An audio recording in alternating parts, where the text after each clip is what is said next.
Oke, bismillahirrahmanirrahim. Assalamualaikum warahmatullahi wabarakatuh.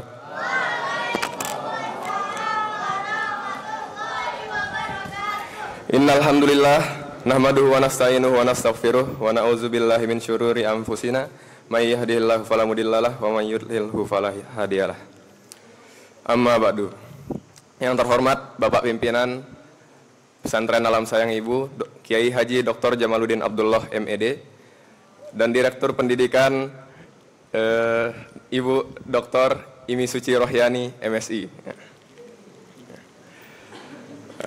Sebelumnya, kalau kita lihat lagi dari kultum-kultum sebelumnya, isi kultum-kultum tersebut adalah ajaran-ajaran Islam, ajaran-ajaran Rasulullah, dan ajaran-ajaran apa yang harus kita lakukan di bulan Ramadan.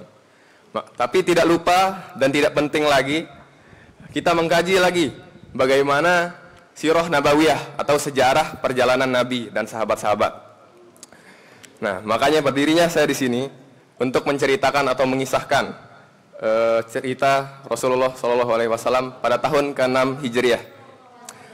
Jadi latarnya pada tahun ke-6 Hijriah, Rasulullah SAW ini ingin memperluas cakupan dakwah,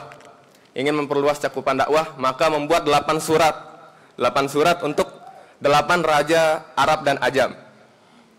Kemudian dikirimlah surat-surat ini kepada raja-raja tersebut. Nah, salah satu yang menerima surat tersebut adalah pemuka Bani Hanifah, pembesar orang-orang Arab di zaman jahiliyah. Jadi masih zaman jahiliyah di Arab. Dan dia adalah Raja Yamamah. Beliau bernama Sumamah bin Utsal Al-Hanafi. Jadi Sumamah bin Utsal Al-Hanafi ini pertama kali mendapatkan surat Rasulullah. Sikap yang dilakukan atau respon yang dilakukan terhadap surat itu adalah angkuh dan melecehkan. Jadi Sumamah ini menutup telinga, menutup mata, menutup segala hal dari kebenaran. Nah, makanya kalian-kalian yang masih menutup mata, menutup telinga pada saat diberitahu kebenaran, diberitahu hal baik, janganlah. Apa yang terjadi setelah itu, bukannya yang masuk itu dakwah kepada Sumamah, tapi yang masuk adalah bisikan syaitan. Nah, bisikan syaitan ini apa? Jadi Sumamah ini dibisikkan untuk membunuh Rasulullah pada saat itu. Nah, akhirnya saking bencinya Sumamah ini, saking pendendamnya Sumamah ini pada Rasulullah, dia berniat untuk membunuh Rasul dan mengubur dakwah bersama beliau. Nah, tapi kemudian pada keputusan terakhirnya, Sumamah ini dihalang oleh pamannya sendiri untuk tidak membunuh Rasulullah. Akhirnya tidak jadi membunuh Rasulullah. Tapi tidak sampai situ. Bukan Rasulullah yang diincar, melainkan sahabat-sahabat Rasulullah. Beberapa sahabat diculik, ditawan, dan akhirnya dibunuh secara emosional. Sampai akhirnya Rasulullah SAW ini mengumpulkan para sahabat dan mengumumkan bahwa pembunuh sahabat-sahabat ini halal darahnya bagi kalian. Yang bermaksud adalah kalian boleh membunuhnya. Nah, pada suatu hari Sumamah ini ingin pergi umroh. Nah, bagaimana? Kenapa bisa pergi umroh gitu Sumamah ini? Padahal dia bukan non-muslim dan benci Islam. Nah, makanya tadi kembali lagi, ini masih zaman jahiliyah. Jadi Sumamah ini berpikiran untuk pergi umroh ke Mekah dari Yamamah, kan dia Raja Yamamah, pergi ke Mekah untuk pergi umroh. Dan dia membayangkan ingin tawaf dan berkurban. Amalannya benar, tapi tujuannya salah. Jadi ini adalah umroh yang tersalah. Jadi tujuan dia tawaf dan kurban itu untuk berhala yang dia buat sendiri dan kaum-kaumnya. Nah, akhirnya pergilah Sumamah ini pergi ke Mekah. Nah, selama di perjalanan di dekat Madinah, Sumamah ini tidak pernah berpikiran, tidak pernah menebak bahwa dia akan bertemu pasukan muslim. Nah, pasukan muslim ini melihat dia, oh ini orang mencurigakan nih gitu. Nah, akhirnya dia datanglah dan menawan Sumamah. Nah, Sumamah dibawa ke Madinah di Masjid Nabawi dan diikat di salah satu tiang di masjid tersebut. Nah, terus sahabat-sahabat ini menunggu Rasulullah. Nah, datanglah Rasulullah ke situ dan Rasulullah bertanya kepada para sahabat, apakah kalian tahu siapa orang ini? Dia bilang. Sahabat tidak tahu, karena yang pasukan Muslim yang menangkap Sumamah sendiri itu tidak tahu siapa yang dia tangkap, karena mencurigakan saja. Nah, akhirnya Rasulullah memberitahu, dialah Sumamah bin Utsal, dibilang. Tawanlah dia dengan baik, dibilang. Bayangkan, ketika kalian mempunyai seorang musuh atau pembenci kalian yang bahkan tidak segan membunuh orang yang kalian anggap keluarga sendiri, datang menghadap ke kalian. Nah, tapi Rasulullah responnya berkebalikan. Rasulullah mengatakan, tawanlah dia dengan baik. Maka Rasulullah menyuruh kepada para sahabat untuk memerah susu onta setiap pagi dan sore dan mengumpulkan makanan-makanan lezat. Nah, akhirnya datanglah menghadap kepada Sumamah Rasulullah. Rasulullah menghadap ke Sumamah dan beliau bertanya, apa yang kamu miliki, wahai Sumamah? Dia bilang. Sumamah menjawab, aku hanya memiliki kebaikan ya Rasulullah. Dia bilang. Jika engkau membunuhku, maka engkau membunuh pemilik darah. Nah, pemilik darah ini kembali lagi. Ada dua riwayat. Yang pertama, pemilik darah ini dimaksudkan karena kan pada zaman jahiliyah itu hukum tuh masih dibalas dengan kisos kan. Kisos itu setara lah. Jadi harus setara. Karena Sumamah pernah membunuh sahabat Nabi. Jadi yang berhak untuk membunuh atau menuntut untuk membunuh Sumamah ini adalah keluarga sahabat tersebut. Nah, yang kedua, riwayat lain, Sumamah ini tadi adalah Raja Yamamah. Jadi dia bilang bahwa saya itu adalah pemilik darah. Masih kasih tahu kalau saya dibunuh, nanti kaum saya datang menyerang Islam kayak gitu. Maka dibilang, jika engkau membunuhku, maka engkau membunuh pemilik darah. Dan jika engkau memberiku maaf, maka engkau telah memberi maaf kepada orang yang berterima kasih, dia bilang.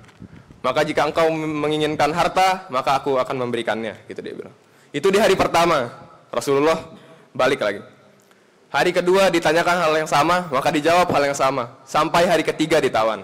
Akhirnya Rasulullah itu lepaslah Sumamah, dia bilang. Akhirnya Sumamah ini lepas dari tawan kaum muslimin dan pergi menggunakan onta.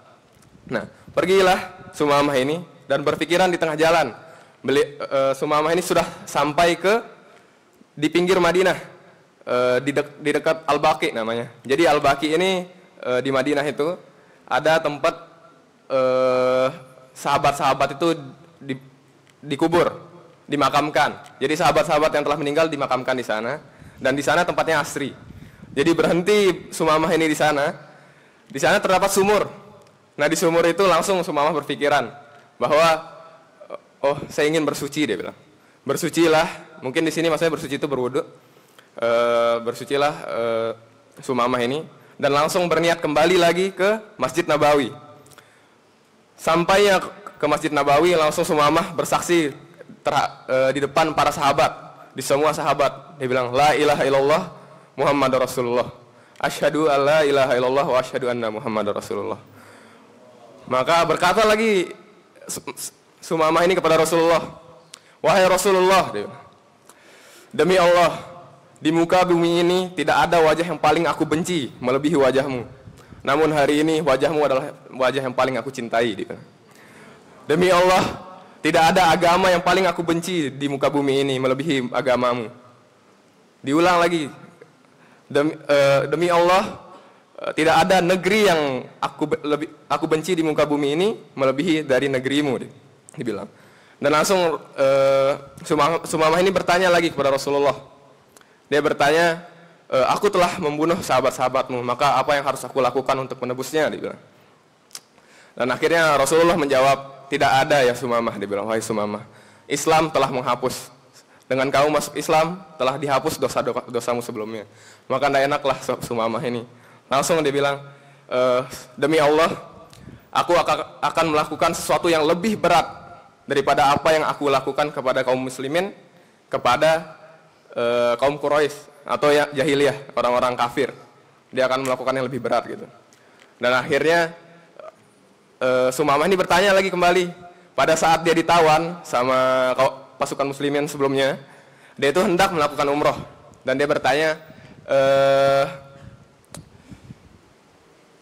apa yang aku lakukan, karena waktu itu aku berniat untuk umroh, dia bilang. Maka Rasulullah menjawab, lanjutkanlah umrohmu, tapi niatkanlah itu untuk Allah. Nah, akhirnya Sumamah ini punya niat. Akhirnya dia pergi, Sumamah ini pergi ke lembah di Mekah. Berdiri di atas lembah tersebut dan Sumamah mengucapkan labbaik Allahumma labbaik, dia bilang. Dari situ dia adalah muslim pertama yang mengatakan kalimat talbiyah. Kalimat talbiyah tadi itu yang labbaik Allahumma labbaik. Nah, terus kemudian pada saat dia mengucapkan itu, keluarlah kaum Quraisy jahiliyah ini. Ini yang keluar. Dia keluar dalam keadaan marah semuanya. Satu kaum itu keluar, menghunuskan pedang dan mengeluarkan panah. Terus hampir waktu mau ditembakkan anak panah sama salah satu Quraisy muda, salah satu pemuka Quraisy ini atau sesepuhnya lah, leluhur Quraisy ini mengatakan, celaka kalian. Dibilang, apakah kalian tahu siapa orang yang ingin kalian tembak ini? Maka dijawab, beliau adalah Sumamah bin Utsal. Sumamah bin Utsal ini adalah pemasok biji gandum di Mekah ini. Maka jika kalian melukainya, tidak ada biji gandum pun yang datang lagi kepada kami, dibilang. Nah, akhirnya Sumamah menjawab, aku telah masuk Islam, dibilang. Aku telah masuk Islam dan tidak ada sebiji pun gandum yang masuk ke dalam Mekah kecuali kalian telah masuk ke dalam Islam dan mengikuti Muhammad, dia bilang. Nah, sebenarnya kisah Sumamah ini masih panjang karena ada sirahnya sendiri. Nah, terus pada akhirnya Sumamah ini mengatakan kepada Rasulullah, sebab itu karena aku telah melakukan kesalahan dan ingin menebusnya, maka aku akan memberikan jiwaku segalanya apa yang aku punya untuk Islam, dia bilang. Maka sejak itu dia menjadi salah satu sahabat yang paling setia. Bahkan hingga Rasulullah meninggal, setelahnya dia tetap memerangi kaum murtad gitu. Nah, apa yang bisa kita pelajari dari sini? Jadinya dakwah itu tidak peduli siapa kalian, tidak peduli apapun yang kalian lakukan, dosa sebesar apapun yang kalian lakukan atau kita lakukan, dakwah itu tetap akan masuk, dakwah akan datang kepada siapapun dan siapapun yang mencarinya. Nah, mungkin sekian dari saya. Assalamualaikum warahmatullahi wabarakatuh.